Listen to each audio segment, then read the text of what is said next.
What comes to your mind when you see vegetables like this? I guess you must be thinking about fried rice or salad. I put up a test to my followers and I asked them to guess what I wanted to make with this. And guess what? Nobody got it right and nobody got my prize. So let's dive into what we have on today's menu. First of all, I had to blend my tomatoes. I had to blend it separately from the peppers because I noticed that when I do this, the tomatoes won't get too long to fry. I added it into a pot and put it on the fire so that it's going to cook and dry up to get a paste of the tomatoes. These are my natural ingredients. I had to get them ready, and then I went ahead to boil my rice. Parboiled the rice and washed it, and that one is a must. And then I had to add it back into the pot, and when I did it, I had to add the green peas on top.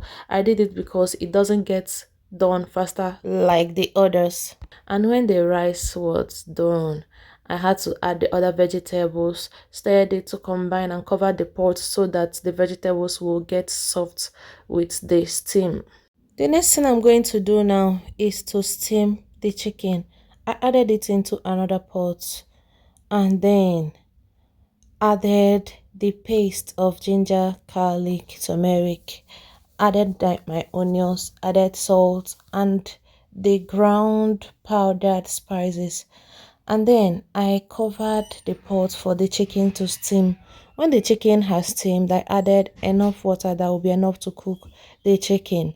After that, I had to fry this chicken in a hot oil. Then into that same oil that I used to fry this chicken, I added onions into it and then went in with the paste of the tomato. I gave it a quick stir, added my fresh curry, and I kept frying the stew. After the stew has dried for a while, I started adding the paste of the other spices that is remaining into it. Then I added salt, added the pepper mix into it. I didn't add it once because I was adding it and testing to know if the pepper is too much already. I don't want the pepper to be too much for my baby. So the next thing I did was to continue frying this stew. And when you are doing this, make sure it doesn't get burnt. Don't leave it to go and check on any other thing so that you don't get burns at the bottom of the pot. You keep frying it until it will start sticking to the bottom of the pot, and that is it telling you that I'm done. So the next thing I did was to go in with the chicken broth, gave it a quick stir, and then I added back the fried chicken into the stew, gave it a good stir, covered the pot, and then allowed it to cook. I cooked it for an extra minute and then turned up the heat. The stew is ready and ready to be served with this delicious rice. Give your next Sunday rice this kind of wonderful look.